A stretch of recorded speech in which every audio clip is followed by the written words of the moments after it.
नरेंद्र मोदी और कांग्रेस उपाध्यक्ष राहुल गांधी ने पूरा जोर लगा रखा है, पर इसी बीच एक मुद्दा उठ गया और वो मुद्दा है राहुल गांधी का धर्म संकट।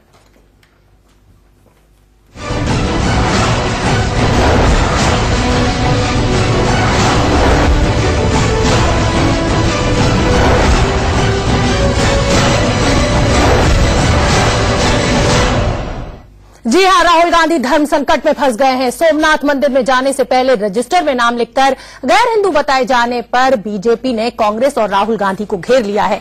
बीजेपी ने कहा कि राहुल गांधी को अपना धर्म बताना चाहिए। इधर जवाब में कांग्रेस ने कहा कि राहुल गांधी जनेऊधारी हिंदू हैं।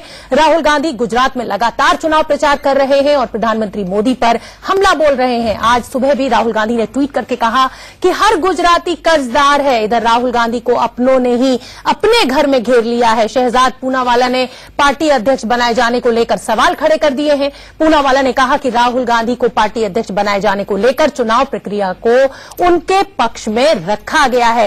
तो कांग्रेस कहीं ना कहीं गुजरात में घिरी हुई है और वहीं वो अपने घर में भी घिरती नजर आ रही है।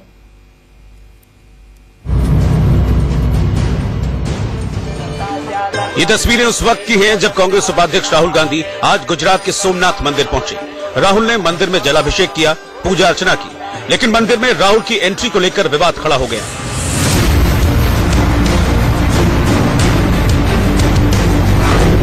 सबसे पहले ये एंट्री रजिस्टर देखिए। यहाँ राहुल गांधी का नाम लिखा है और उनके ठीक नीचे अहमद पटेल का नाम लिखा है और इसके आगे मनोज त्यागी का नाम लिखा है, जिन्होंने रजिस्टर में राहुल और अहमद पटेल के नाम की एंट्री की।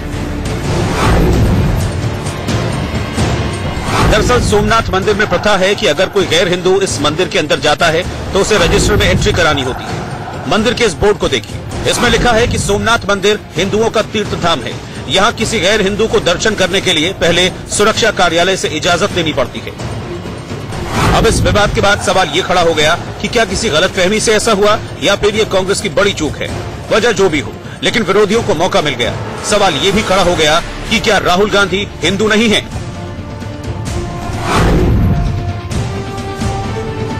अहम बात यह है कि राहुल के साथ सोमनाथ मंदिर दर्शन के लिए अहमद पटेल के साथ अशोक गहलोत भी थे।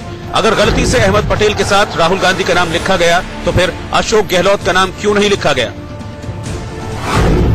Arvind Sharma, Somnath, India news. और ये जो पूरा विवाद उठा है उस पर कांग्रेस के नेता रणदीप सुरजेवाला और संबित पात्रा का क्या कहना है, पहले आपको वो सुनवा देते हैं। मुझे ये कहने में कोई हिचकिचाहट और गुरेज नहीं कि ना केवल कांग्रेस उपाध्यक्ष श्री राहुल गांधी हिंदू धर्म से हैं, परंतु वो जनेऊ धारी हिंदू हैं। मंदिर जाने में कोई बुराई नहीं है, अच्छी बात है, अपने आस्था को मानना चाहिए।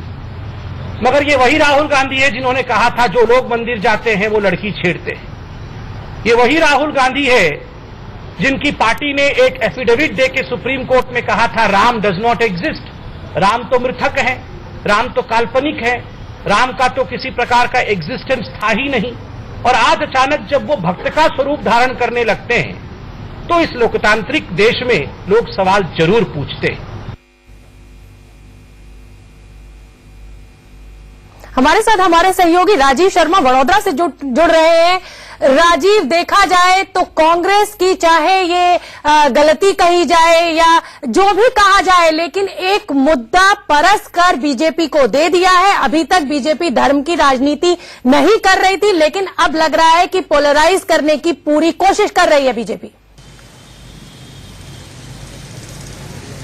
शोभना, राजनीति का मतलब ही है साम दाम दंड भेद। मौके का फायदा उठाइए और किसी भी तरीके से वोटर को अपने हक में कीजिए। लेकिन मैं इस वक्त वडोदरा के करेली बाग इलाके में खड़ा हुआ हूँ और कहते हैं काशी नो मरण और गुजरात नो जमण। जमण मतलब खाना। अगर देखा जाए तो यही सर्वश्रेष्ठ है। मैं इस वक्त फाफड़ा जलेबी की दुकान के पास हूं और यहाँ पर अगर लोगों से गुजरात की राजनीति पर बात करूं तो बहुत बेहतर होगा। कुछ वरिष्ठ लोग यहाँ पर हैं, सुबह सुबह तमाम मुद्दों पर बात करेंगे। हालांकि एक बात हमें भूलनी नहीं होगी शोभना कि पिछले चुनाव में 51 ऐसी सीटें थी जहां पर फासला 1 से 4000 के बीच था। इतने वोटर किसी भी बात पर इधर उधर हो जाते हैं। अगर जो विवाद चला है उस पर कौन कितने वोटर अपने हक में कर लेता है, ये अलग बात है। देखना होगा वोटिंग के दिन। आपका नाम क्या है? जयंत दीगे। मोदी के नाम पर वोट क्यों मांगा जा रहा है? मोदी और उनकी कैबिनेट के मिनिस्टर को गुजरात क्यों आना पड़ रहा है? क्या काम नहीं किया यहाँ की सरकार ने? काम किया है, लेकिन याद दिलाना पड़ता है। लोग 3 साल में भूल जाते कि हमने क्या किया है, तो इसके लिए करना ही पड़ेगा ना कि भाई आना पड़ेगा। अगर ऐसा है तो कांग्रेस के सब क्यों आ रहे? भाजपा के आ रहे हैं तो आपको दिक्कत है, लेकिन कांग्रेस के आएंगे तो किसी को दिक्कत नहीं होती है ना साहब।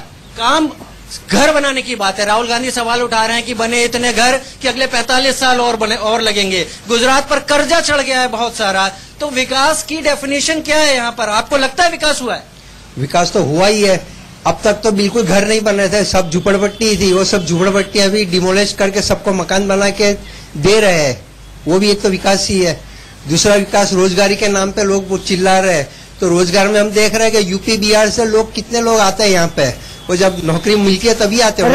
राजीव आप इन लोगों के बीच में मौजूद हैं, मैं आपको रोक रही हूँ। आप ये बताइए कि जो लोगों से आप बात कर रहे हैं, अब ये जो धर्म का एक नया मुद्दा उठ गया है, कितना असर पड़ेगा चुनाव में वोटों पर? देखिए, हमारा स्टूडियो आपसे जानना चाहता है कि कल राहुल गांधी की मंदिर में जो एंट्री हुई है उसमें एक ऐसा धर्म संकट आया है कि वो कांग्रेस का संकट है और राहुल के धर्म की बात लोग कर रहे हैं। आखिर इस तरह का विवाद कितना किसी को नुकसान या फायदा पहुंचा सकता है? साहब 70 साल से उन लोग ने धर्म की राजनीति पे काम किया है कांग्रेस ने। आज यहाँ शांति है तो धर्म के नाम पे नहीं है, काम के नाम पे शांति है। अगर फिर उन लोग ने ऐसा किया है तो कोई तो कुछ तो छोटा नोटा तो काम करेगा ही ना साहब। ये कौन करेगा? ये तो कोई भी पॉलिटिशियन है, कुछ भी कर सकते हैं साहब, कुछ भी सीढ़ी बना सकते, कुछ भी कर सकते हैं। आपको लगता है कि बीजेपी इस वक्त धर्म की राजनीति पर आ रही है विकास की जगह? नहीं, धर्म की राजनीति पे तो आई नहीं है कभी। धर्म भी है, विकास भी है, क्योंकि हिंदू लोगों को सभी चाहिए, विकास भी चाहिए, धर्म भी चाहिए, राम मंदिर भी चाहिए। शोभना ज्यादा बेहतर नहीं कहूंगा, लेकिन यहाँ पर जो लोग हैं आप उनका मन और उनकी बातें समझ पा रहे हो? बिल्कुल राजीव, और साफ है कि ये बीजेपी समर्थक हैं तो ये उसी पक्ष में बोल रहे हैं। चलिए हम इंतजार करेंगे कुछ कांग्रेस समर्थित लोगों का भी सुनने के लिए। बहुत बहुत धन्यवाद।